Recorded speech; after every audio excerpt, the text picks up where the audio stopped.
Hello. Today, as you can see here, I will be talking about the game War of the Ring, the card game. I recently had a birthday and my eldest daughter gave me this game. She knows War of the Ring is one of my favorite board games, so she got me the card game, hoping I would like it as well. So let's do a setup and play on this. First thing you'll do is select a scenario. The main trilogy scenario is really the main full game. There's a 2-player and 3-player different setup, but we'll go ahead and set up for the trilogy scenario, which is set up for 4 players, but 2 players can play that just playing 2 decks each. Alright, the Free People's player, or players, if you're playing a 4-player, one player will play the Free People's Frodo deck, and one will play the Free People's Aragorn deck. If you're just playing with 2 players, the Free People's player will control both decks. The Frodo deck will have symbols for Dwarf, Hobbit, Rohan, and Wizard cards. The Aragorn deck will have Dunedain and Elf cards in it, and those are the symbols for those different factions in each of the Free People's decks. Both decks have the same back on their cards. So this is the Frodo deck, this is the Aragorn deck. The players for the Shadow side, player or players for the Shadow side, will have 2 decks. They'll have the Witch King deck, which just has the Mordor faction. All of the Witch King deck is the Mordor faction. The other deck is the Sauron deck, and it has Isengard, Monstrous, and Southron faction symbols. And just like the Free People's decks, the backs of these 2 decks for the Shadow player also have the same back on them. So this is the Witch King deck and the Sauron deck. So for setup, each player will take the deck with all of the factions that should be in their deck, then shuffle their deck. They'll also take a ring token. If they're the Free Peoples, it will look like that. The Shadow player's ring token will be red and look like that. Each player will also take a player aid. The Shadow player's player aid has the red background. The Frodo player will take the starting player token. There is a turn order tracker included in the game that you can use to keep track of whose turn it is. So for the trilogy, you use this side that has another side for one of the other scenarios. But you can use this, keep the starting player token by who the current starting player is, and then this turn order token on the player whose current turn it is, which the game, trilogy game, always starts with Frodo, the Frodo player, as the starting player, and of course he'll be the first in turn order. Next, you'll take the Shadow and Free People's Battleground decks, shuffle those separately, keep them face down, and then just form 2 separate piles from which you'll draw from, and place those somewhere near the play area. Next, you'll assemble the path deck. There are 9 paths with 3 cards for each path, so you see 3 number 1s, and then there's 3 number 2s, all the way through 9. So you'll form a deck of those path cards, starting with the 3 9s on the bottom, then the 3 8s on top of those, and so forth, all the way until you have the 3 number 1s on the top. And then just set that deck somewhere nearby where all the players can reach it. There are a few various tokens that just set somewhere nearby in piles. I just have mine in these little token holders. Finally, each player will draw 7 cards.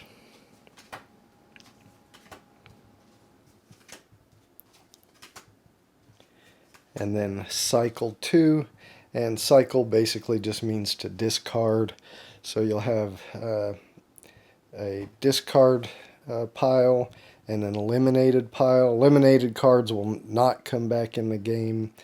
Cycled cards will be like your discard, which when your draw pile runs out, you'll shuffle your cycle pile and form a new draw deck. So you draw 7 cards and then cycle or discard 2 of them. So we'll just say maybe this player cycles this one and this one, and the rest will be their hand. So of course you'll keep your hand so other players can't see it. Since I'm playing solo, I'm just going to have to keep my hands down here. But all players will do that. Draw 7 cards, cycle 2, so they'll have a hand of 5 cards. Alright, so in this example you'll see I've had all players have drawn their 7 cards, cycled 2 of them, so they each have a hand of 5 players.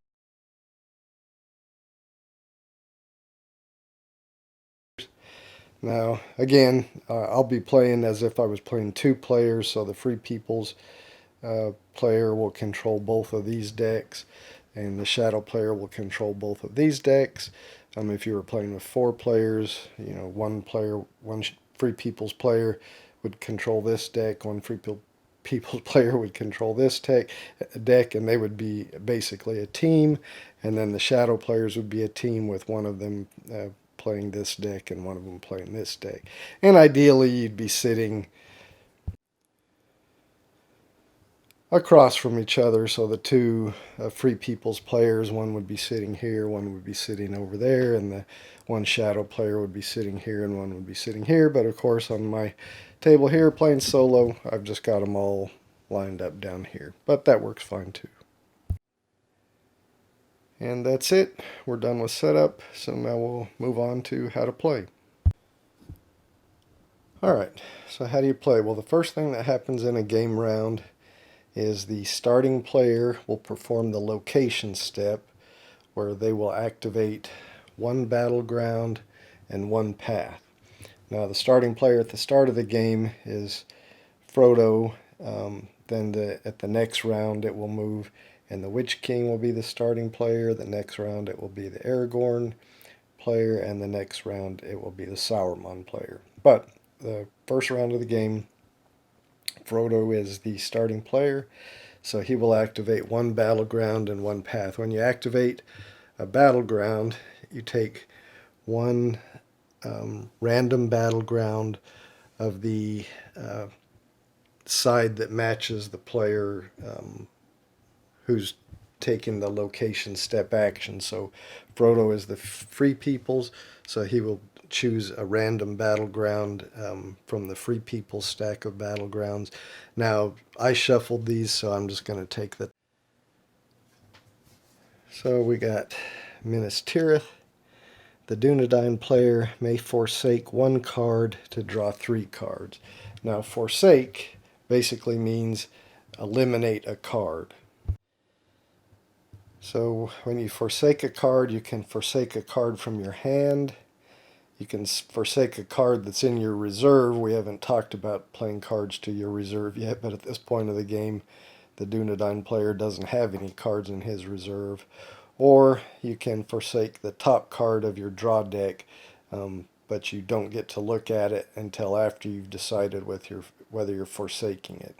And again, forsaking is eliminating it, so basically it's going to be out of the game for the duration of the game.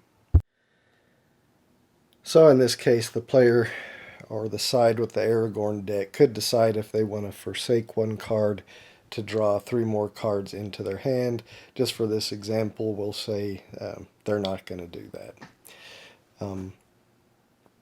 Next, in the location step, you activate 1 battleground, then you activate 1 path. So you choose one of the, the first path available is the number 1s. So you randomly choose one of the number 1 paths. So we'll just choose this one. The other ones won't be used at this time. So we got Bag End. The Hobbit player draws 2 cards. You perform the text on that path whenever you activate it. So the Hobbit player is the Frodo player, so he gets to draw 2 cards into his hand from his draw deck. And now we've completed the location step. But let's talk a little bit about the battleground card and the path card. This is the way you'll gain victory points. So some battlegrounds are Free People's Battlegrounds, some are Shadow Player Battlegrounds. On the Free People's Battlegrounds, then they are always the defender, and the Shadow Player will always be the attacker. So you can see the factions here that can be played to this battleground when we get to the action step, which is next. So Mordor and Southron faction cards can be played to this battleground as attackers, and Dunedain and Wizard cards can be played to this battleground as defenders. And these shields up here show that it has a innate defense of 3 shields automatically, even with no additional defenders there.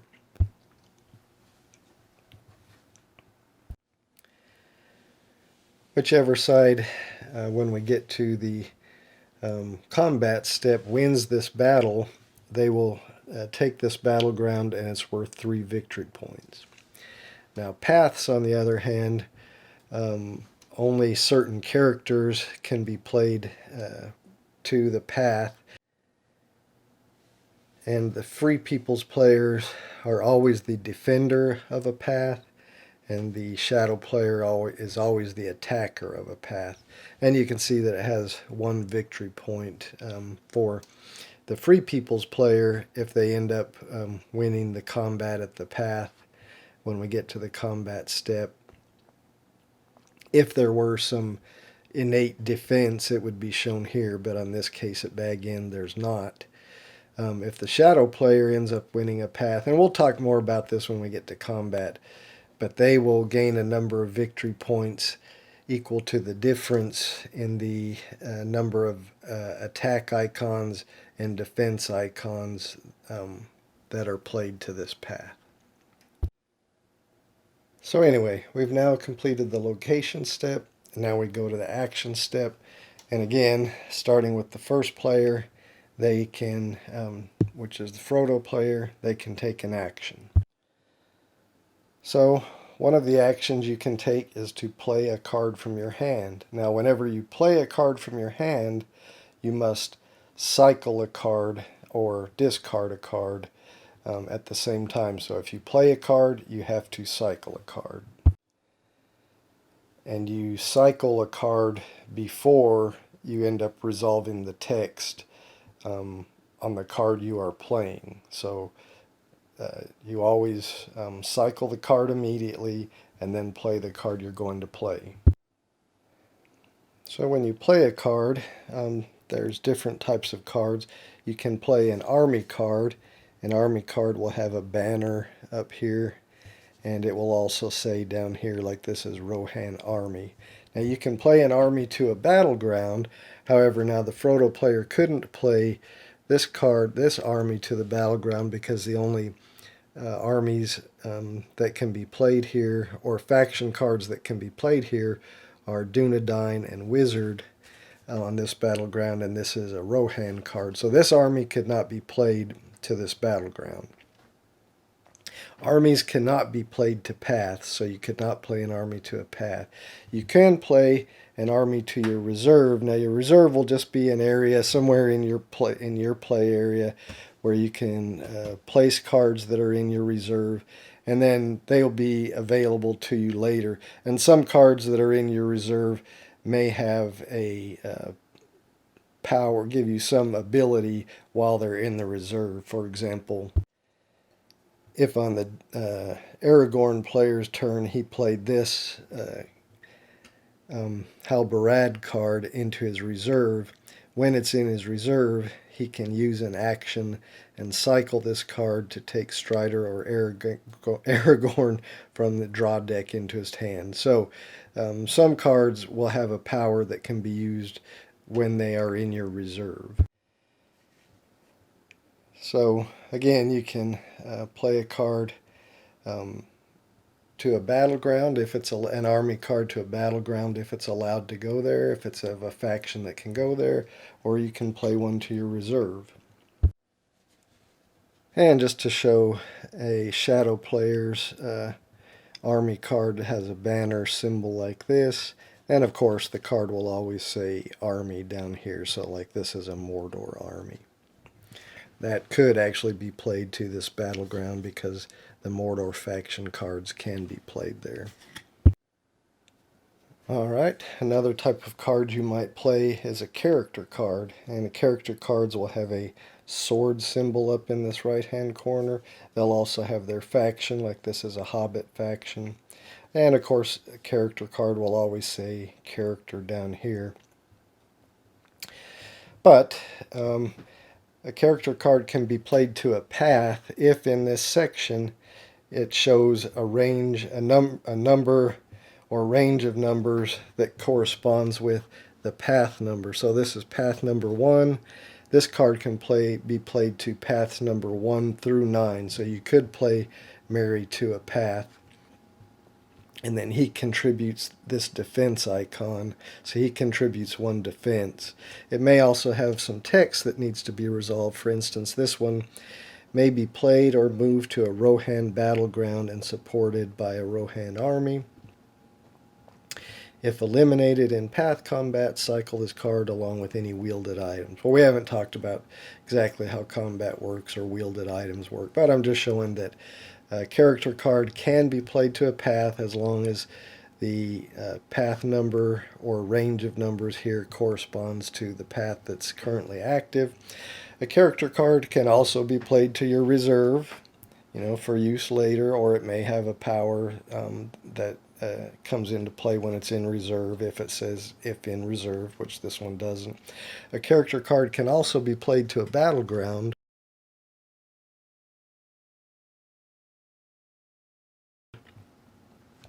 And it may contribute depending on if it's you're attacking or defending that battleground. For instance, this one, Merry, will contribute defense to a battleground, but only if he's with an army. So if your battleground, the path icons will be down here, the battleground icons will be up here. If it's got just a shield with no circle around it, a larger shield such as this one, then it will contribute 1 defense to that battleground. If it has a circle around it, around a smaller shield like this, it only contributes that defense if it is with an army. So as this text said, it can be played or moved to a Rohan battleground and supported by a Rohan army. So this text, this icon with a circle will come into play only if this card is supported by an army. If it's not supported by an army, then that defense icon would not count. And the same thing is true for an attack icon on a battleground. If, like this one, the Halbarad, he has the attack icon, but it's smaller and has the circle around it. So that attack icon is only valid if Halbarad is supported by an army. Whereas a larger attack icon like this with no circle around it means that this attack icon will account towards your attack whether or not. Since it is an army, obviously it can't be supported by an army. But I just wanted to show the different icons and what they mean. And we'll talk more about that in detail when we get to the combat step. And the character icon for the shadow player is a sword that looks like this. So, different from the Free People's player. But, of course, it will say character on it. This is a Mordor character. Another kind of card you can play for the Free Peoples has an icon like this, like the horn, and that is an item card. And it will, of course, say item here, and it will say who can wield that item. So you can only play that card onto the person or type of figure that it says can wield that card. So this card could only be played if Gandalf was in play, either in your reserve or at a battleground or path. You could play this card onto Gandalf, and then it contributes its either attack defense on a battleground or its defense on a path. And then it also, if Gandalf was in your reserve and you played this card onto Gandalf in your reserve, then it has this, for instance, which you may use your action and cycle this card. So each shadow player must cycle one card from hand. But again, items will tell who can wield them, and if they have any kind of power, it will be shown there. And the icon for the shadow player's items look like this. And for instance, of course, it will say item, and it will say who can wield it. So for instance, this one can be wielded by Saruman. And again, you can only play that if the wielder, so Saruman in this case, if he was already in play, either on a battleground, path, or in your reserve, then you could play this card to Saruman, and then he would have whatever benefit that item gives to him. If a character that is wielding items is ever cycled or moved, which we haven't talked about the move action yet, but if they are moved from your reserve or cycled for any reason, then those items that are with that character will also move or also be cycled. Alright, another type of card you might play will have this Palantir symbol, and of course it will say event. An event, when you play that, you just do exactly what it says, then that event card is eliminated. So it's put in your eliminated pile and out of the game for good, or for the rest of the game. And the shadow player's event cards have that, I guess it's a Palantir symbol, and of course it will say event there as well. Now we'll talk a little bit more about playing a card to your reserve. So I said you can play a character to your reserve or to a battleground or path, or you can play an army to your reserve or to a battleground. If you play a card to your reserve, again, that's just an area in your play area, and you can have any number of cards in your reserve. And if they have a reserve, some power, like I've shown, that's an ability that's in use when it's in the reserve, that ability is immediately available once it's in your reserve. Now, you may want to, when you put cards into your reserve, you may want to rotate them, because when you put a card into your reserve, you cannot, in the same round, move that card to a battleground or path. So another action that you can take, other than playing a card, is to move a card. You can move a character or army that's in your reserve to a battleground or path. So you would use the move action instead of playing a card. If you already had a card in your reserve that you now think might be useful in a current battleground or current path. But you can't move a card that you've placed into your reserve in that same round. You have to wait until the next round before that card can be moved. Again, its text is available immediately as soon as you put it in the reserve, but it can't be moved in that same round. So if you can't remember that, it suggests maybe rotating the card to remind you that it can't be moved to a battleground or path that round, and then at the end of the round you can rotate it back up. But anyway, you can do that however you want. So again, in the action step of the round, one of the actions you can take is to play a card from your hand in one of the various ways I've mentioned. But besides playing a card, you also have to cycle a card. Now, there is a type of card, for instance, like this card, where it says to draw 7 cards from, the text on the card says to draw 7 cards, eliminate 1 card, play up to 2 Nazgul characters that you drew, and then cycle the rest. So if you ever play a card similar to this that asks you to draw a number of cards, play one of those cards, and then cycle the rest, that satisfies the requirement for cycling a card. So you wouldn't have to cycle an additional card because you played one of those cards that card told you to draw. So if normally whenever you play a card, you must cycle a card also. But if the card you're playing has you draw cards, play one of them and cycle the rest, like this card does, then that satisfies the requirement for cycling a card. Okay, so playing a card is one of the possible actions.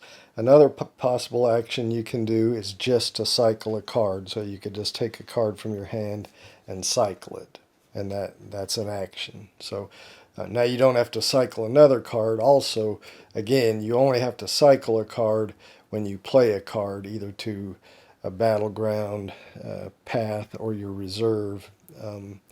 But if you're just taking an action to cycle a card, then that's all you do for that action.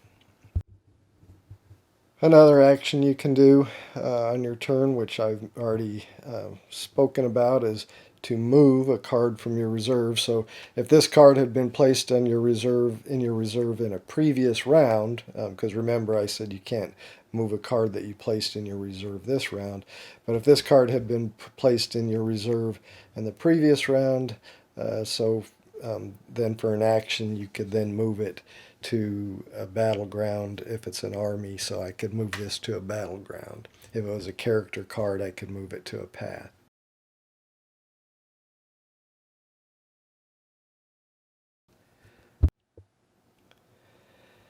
And that would be my action. Another type of action you could do is just to use an action on a card. For instance, if this Nazgul card was in the Witch King's reserve, for his action, he could do what it says here. It says, if in a reserve, you may use your action and cycle this card to add 1 attack icon to an active path. So he could use his action to cycle this card and then take one of the attack icons and put it on the active path. Another possible action is to use your ring token. If you use that, at least in the trilogy scenario, you can use your ring token once per game, just once per game. You flip it over and it's used, and that allows you to draw 2 cards into your hands. And the last action you could take is to winnow, which just allows you to eliminate 2 cards from your hand. So you can take 2 cards from your hand, eliminate them, put them in your eliminated pile. They're out of the game, and then you can draw 1 card from your draw deck. So not something you're probably going to want to do too often. So that's all the possible actions. So again, during the action step, the first player will take 1 action. Then the next player, which would be in the trilogy, the Witch King player, would then take 1 action. Then the Aragorn player would take 1 action. Then the Saruman player would take 1 action.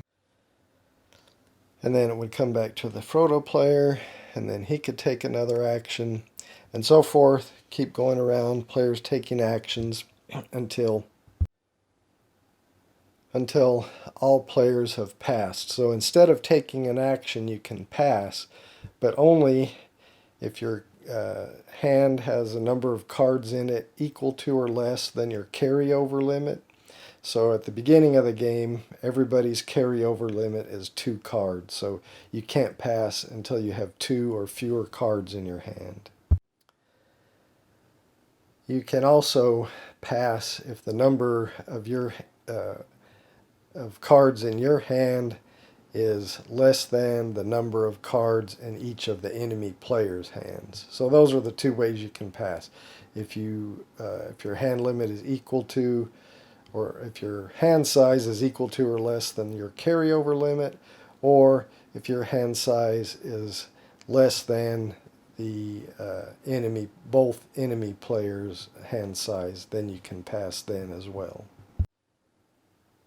Now, during the game, you may play some cards into your reserve that may increase your carryover limit so that you can pass when you have maybe, if it increases your carryover limit by 1, then you could pass when you have 3 or fewer cards in your hand. But as I said at the beginning of the game, everybody's carryover limit is 2, so you can't pass unless you have 2 or fewer cards in your hand. If you pass and then it goes to the next player and they don't pass, then when it comes back around to your turn again, then you're not obligated to pass at that time. Of course, you probably would if you had passed previously, but there may be a case where you don't. So you then have the opportunity, if you passed on one turn that it comes to you, when it comes back around to you again, if everybody did not pass, then you have the opportunity to take an action again. Once everybody has passed consecutively, so every player passed, then that ends the action step. Then you go on to the combat step. Alright, so we'll say we've gotten to the combat step, and maybe these cards are what have been played during the action step. So the current starting player will decide what order to resolve combat. So we'll just say he decides to resolve the path combat first. So we'll look at the path combat. So first thing you'll do is look at the number of attack icons on shadow players, which on paths, these are the attack icons. On battlegrounds, these are attack icons. So there's one attack icon that the shadow players only played one character to this path.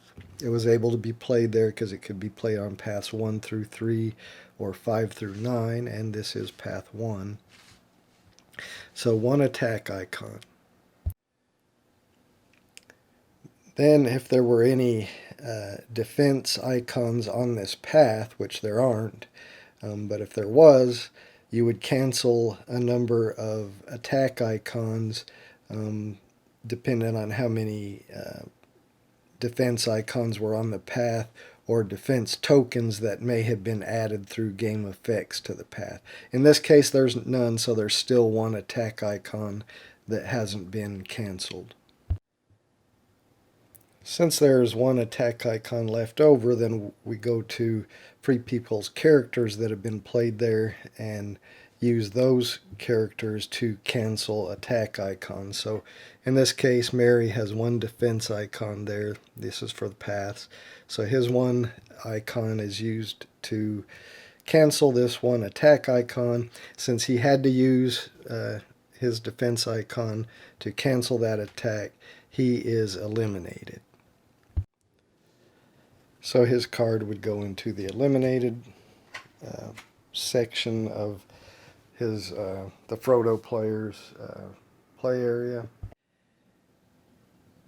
Since this one attack icon was canceled by the one defense icon on Mary's card, if there had been other Free People's characters played that didn't have to use their defense icons to cancel any attack icons, then they would just get cycled. They wouldn't get eliminated.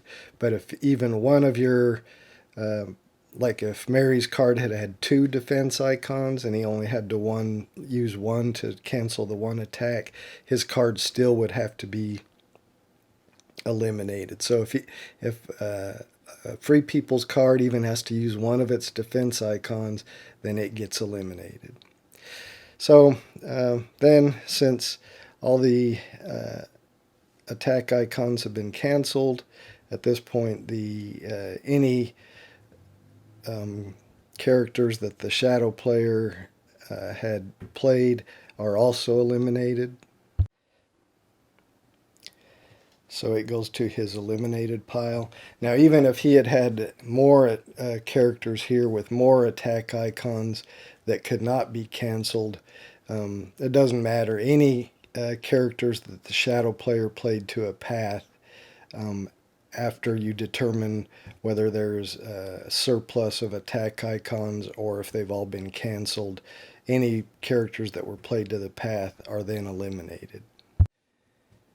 And then in this case, since the Free People's player was able to cancel all the attack icons,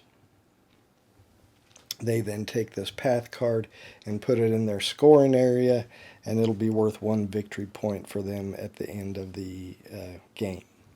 If the shadow player had played more attack icons than the Free People's player had been able to cancel, then the shadow player would take this card, flip it over, and they would get a number of corruption tokens, which will be worth 1 victory point each, equal to the difference. So for instance, if they had had two attack icons, if they'd played 2 characters, each with 1 attack icon, and the Free Peoples could only cancel 1 of them, so the difference would be 1, so they would get 1 victory point. If the shadow player had played 3 number of characters that gave them 3 attack icons, and the Free People's player was only able to cancel 1, then there would be a surplus of 2, so they would get 2 corruption tokens on the path, and that would be worth 2 victory points for them at the end. But in our example, the Free Peoples won that, so this would go into their scoring pile. Next, you would resolve this battleground. So on battlegrounds, one side is always the attacker, one side is always the defender, and that depends on which type of battleground card you're using. If you're using a Free People's battleground card like we are here, then the Free People's will always be the defender, shadow player will always be the attacker, and of course it would be the opposite if we were using a shadow player's battleground. Then the shadow players would be the defender and the Free People's will be the attacker. But the first thing you'll do is add up the number of attack icons from the attacker. So in this case, now we see here that Mordor and Southron could be played here, and that was what was played here during the action steps. So now we add up the attack icons. We have 1, 2, 3, 4, and we actually have a 5th one from this character, and it can be used because he's supported by an army. So we have a total of 5 attack icons. Then we'll cancel a number of those attack icons depending on the number of defense icons that are printed on the battleground itself, and if any defense tokens had been added here, which there haven't, but because of the 3 defense icons that are printed on the battleground, 3 of the 5 attack icons are canceled. Since there are 2 left over, then the defending player has to cancel as many as possible with cards they've played to the battleground. In this case, the Dunedain Aragorn player played a Dunedain here, which is allowed, and he cancels 1. So this card is eliminated since it was used to defend. It goes into his eliminated pile. And that leaves 1 attack icon which is not able to be canceled. As with the paths, all the attacking cards are eliminated. So these 2 cards will be eliminated for the Sauron player, and these 2 cards will be eliminated for the Mordor player. They go into their eliminated pile. So again, Sorry, one of these is a Mordor card. All right, now because there was a surplus, still one attack icon that was not able to be canceled, then the shadow player takes this battleground card, and that will be worth 3 victory points for him at the end. If the defending player had been able to cancel all the attack icons, then they would end up taking the battleground card, and it would be worth 3 points for them at the end. Now I should mention that during the action steps, there may be a card played that introduces a new path. If that happens, the current path that is there has to be resolved before the new path is played. So any cards that are on the path at the time that the new path is brought in due to an action card, then combat for the current path is resolved just how we talked about, and then the new path is put into play. It is also possible that some card may reactivate a battleground that is already in a player's scoring area. If that happens, then that battleground comes back out of that player's scoring area and is placed back in play and is reactivated as a battleground. You can always have any number of active battlegrounds in play at one time. You can only ever have one active path in play at one time. But if a battleground is reactivated from a player's scoring area, any defense icons on that battleground will not count when you are resolving combat at that battleground. They only count when that battleground was activated and combat took place on that battleground the first time. If it's reactivated, the defense icons on the battleground do not count. So after the combat step, when battlegrounds and paths have been resolved, then you go to a victory check. If one player has 10 victory points more than the other player at the time you get to the victory check, then that player that has 10 points more than the other player immediately wins. If that is not the case, then if the combat is resolved after the 9th path, if combat on the 9th path has been resolved, then the player with the most victory points at that point will win the game.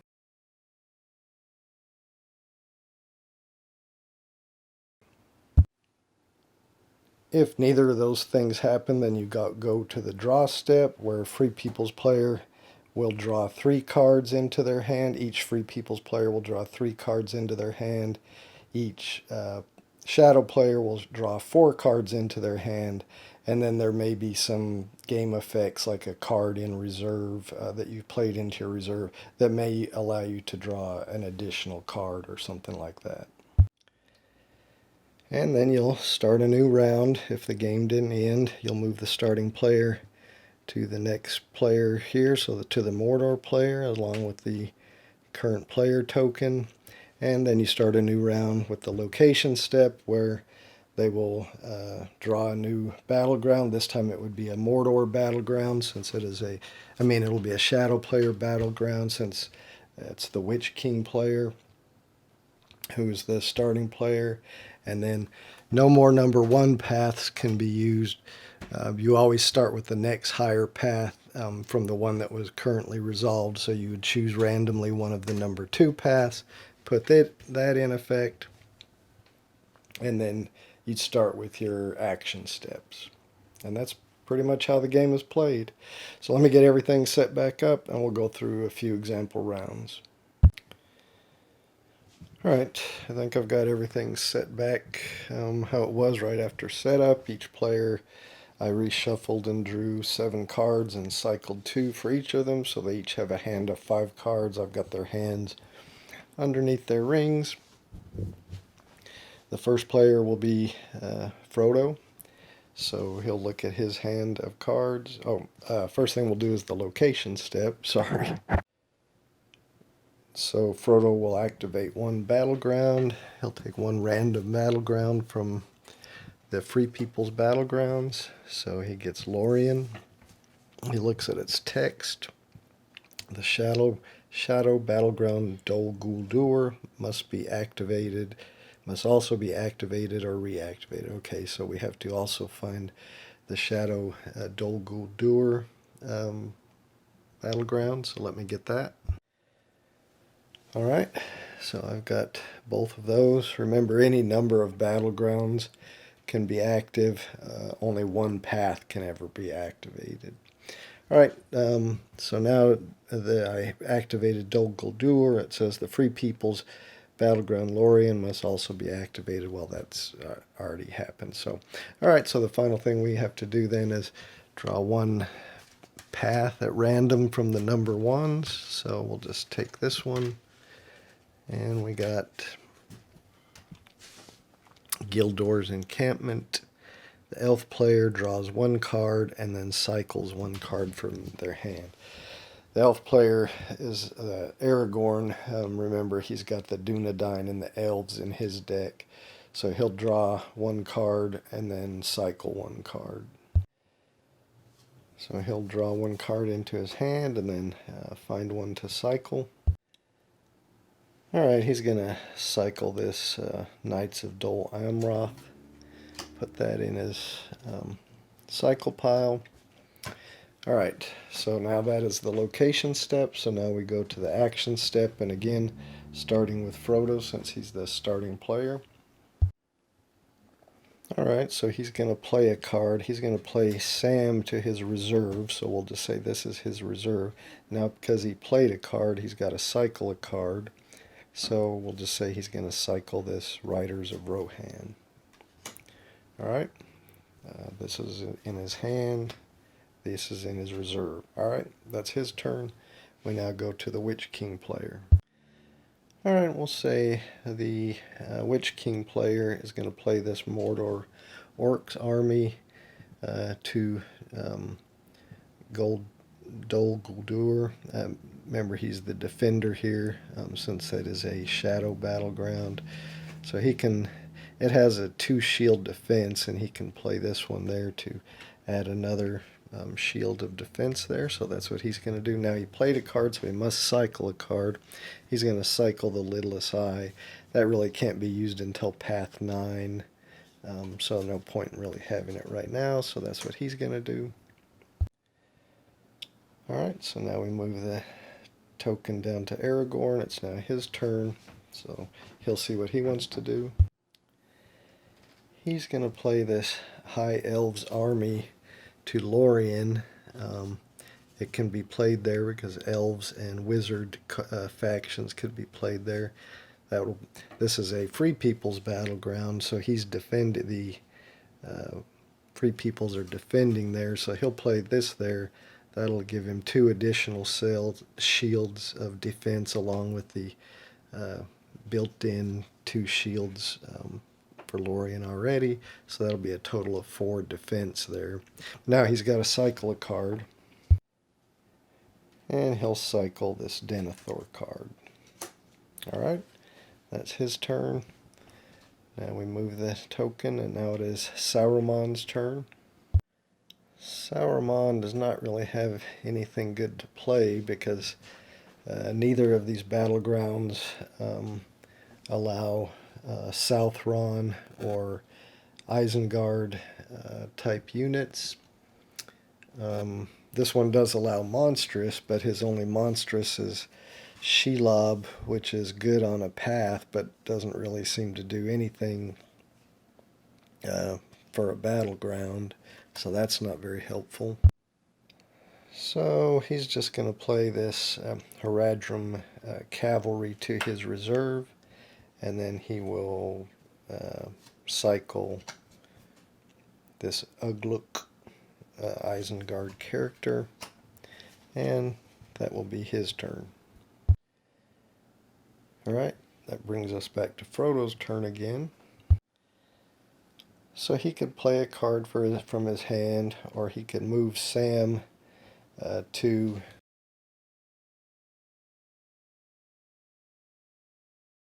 the path up here of Gildor's encampment, um, because Sam can go on paths 1 through 9 and he would provide 1 shield. But he could do this since he's in his reserve. You may use your action and cycle this card. There's no wielded items, but if he had some along with this wielded items, and cycle this card to add 1 defense to the active path. So that's what he's going to do. He's going to, instead of moving this to the path, he's going to cycle Sam and add 1 defense token to the active path. That gives it has 1 innate defense, and now he's added 1. So that's his turn. Alright, Witch King's turn again. Alright, the Witch King is going to play his Mordor character card here, the Witch King, to his reserve. And that allows him, while it's in his reserve, he can draw 1 additional card each draw step. And now he'll need to cycle a card, so he will just cycle this Hunter card. Alright, that's going to be his turn. So now we go on to Aragorn. He doesn't really have anything helpful for these battlegrounds or paths. He doesn't have anything that can go on a path. And these Dunedain, this item can go along with Aragorn, but they can't be played to any of these active battlegrounds, so that's not helpful. And this is an item for Galadriel, so that's not helpful. So just to show, this is probably not the optimal move, but just to show this, he's going to spend his ring token to draw 2 cards. Now I don't think I mentioned this in my rules overview, but if you don't end up spending your ring token during the game, then it's worth 1 victory point toward your score at the end of the game. But he's going to spend it for his action and draw 2 cards into his hand. Alright, that will become Sauron's turn. And again, he really doesn't have anything good here, so he's going to play this Black Fleet into his reserve. And so he'll have to discard a card, and he'll just, or cycle a card. He'll cycle Shelob. That will bring us back to Frodo again. I think Frodo is going to play this event, There Is Another Way. Activate a different path with the same number as the active path and add 1 defense token to the new path. Now remember, as I mentioned in my rules overview, if you're going to activate a new path, you have to first resolve combat on the current path, because you can't have 2 paths active at the same time. So, in this instance, there's no cards played to the path by either the defender, the Free People's Defender, nor the Shadow player attacker, but you still resolve combat there. So because the Shadow player does not have more attack icons than there are defense icons, the Free Peoples will win this combat, so they will take this into their scoring area, and that'll be worth 1 point for them. And this just goes back in the tokens. And now we get to activate a different path with the same number as the active path. So active path was a 1. Now when you play a card that lets you activate a new path, in the location step you have to choose one at random, but when you play a card that allows you to activate a different path, you get to choose which one. It's not random, so it doesn't really matter. They're both worth 1 point. But this one allows the Hobbit player to draw 2 cards, so we're going to choose Bag End. And so the Hobbit player will get to draw 2 cards.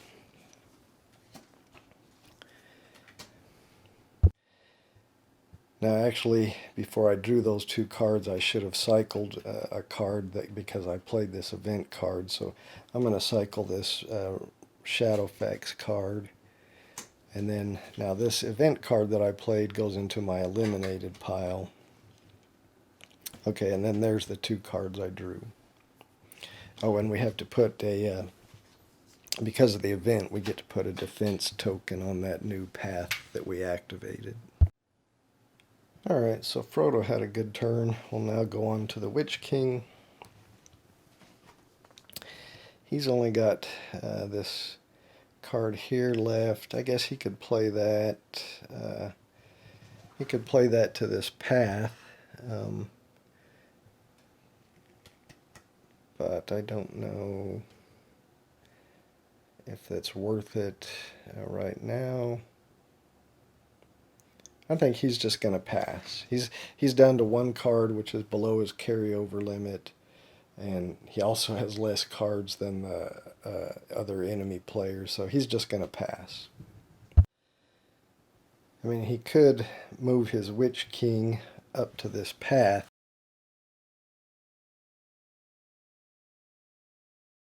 because it's good on paths 1 through 3 or 5 through mine, and that would add 2 attack icons, which would be more than the current defense there, but it's only worth 1 point. He could also move it to a battleground, but this one, there's not even any attackers there, so the shadow player is winning this one. If he moved it for its 2 attack here at Lorien, they've got 4 defense, so it would kind of be a waste. So there's really not a point in doing that. So he's just going to pass, as I mentioned.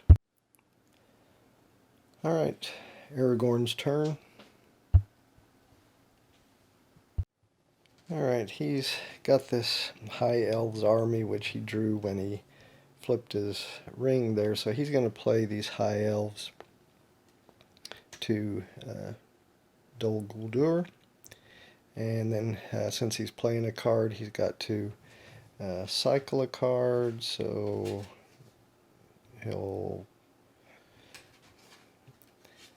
I think he doesn't want to bring Aragorn in anytime soon, because then he'll have to get rid of Strider. So he's just going to cycle Aragorn. Alright, now we come on to Saruman's turn. The only card he has left is this item for Saruman, which he doesn't have Saruman to use right now. He could move these, well, he can't move these cards to anywhere because they're not allowed on any of the current battlegrounds or path.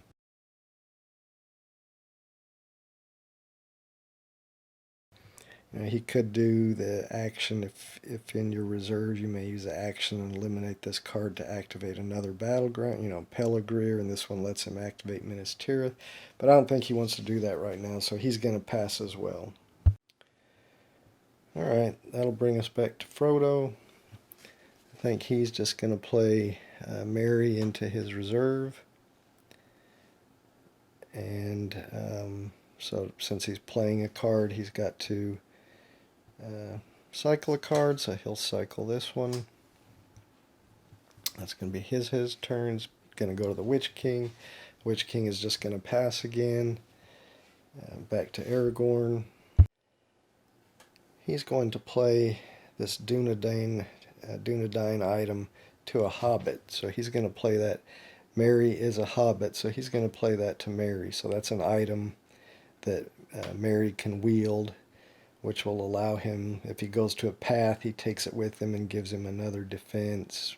If he went to a battleground, it gives him either a attack or a defense. So anyway, he's going to play that to Merry, and then he's got to cycle a card, so he'll cycle this one.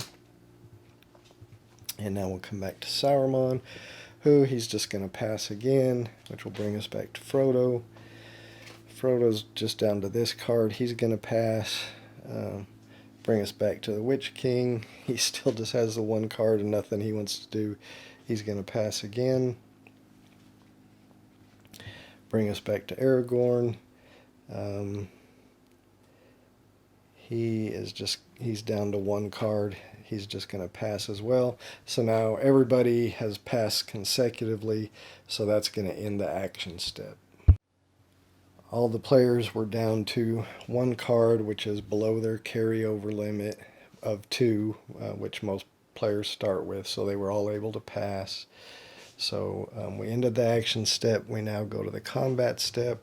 So Frodo, being the starting player, decides, the order in which to resolve these combats. Well, he'll resolve Bag In first. That's the simplest one.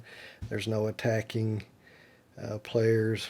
The defenders, tie goes to the defender, which is always, and anyway, they have one shield there. So anyway, this will go to the Free People's player, this path. So that'll be worth another victory point for them. Now we'll resolve Lorien. There's no attackers, so this is obviously going to go to the Free People's player, as they have 4 defense against no attackers. Because there's no attack icons and the High Elves didn't have to spend any of their defense icons in defense, then instead of being eliminated, they get cycled. So that'll just go into Aragorn's cycle pile. And then Lorien will go over here into the Free People scoring area. Alright, that brings us to resolve Dol Guldur. So the Free Peoples are the attacker here, so we count the number of attack icons, which is 2. Well, those are both absorbed by the base defense there of Dol Guldur, so the Orc army does not have to use its shield to block any of the attack, so they will get cycled instead of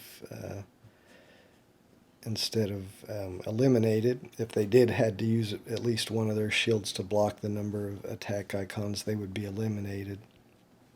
Of course, the attacking army is always eliminated, so the High Elves will be eliminated. But because all of their attack is blocked, and they don't have attack icons in excess, then the shadow player will win this. But anyway, the attacking army is eliminated, so this will go into Aragorn's eliminated pile. We'll just put that right there. Because these guys didn't have to use a shield to block any of the attack, instead of being eliminated, they go into the Witch King's cycle pile. And then the shadow player won this battleground, so they'll keep that, and it'll be worth 1 victory point at the end.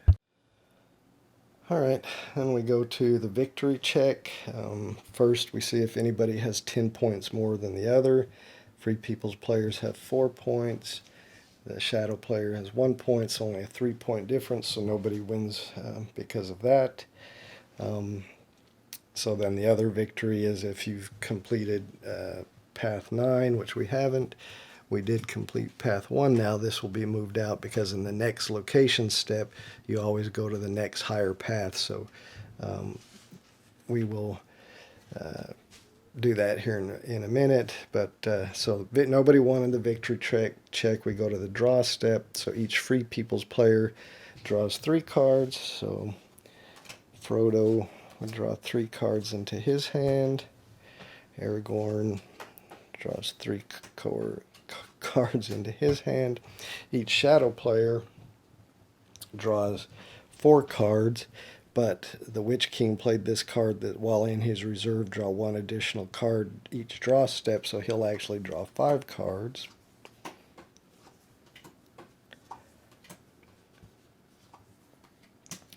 And the Sauron player doesn't have one of those, so he'll just get 4.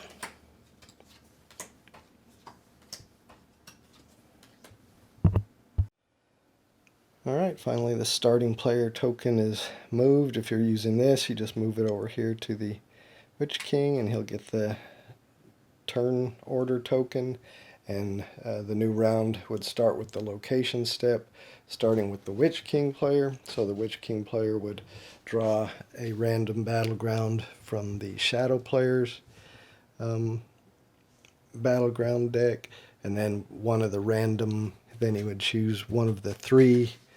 He would randomly choose one of the three number 2 paths and flip that over, and that would be the current path, and then they would start a new action step. So I think I'll stop there.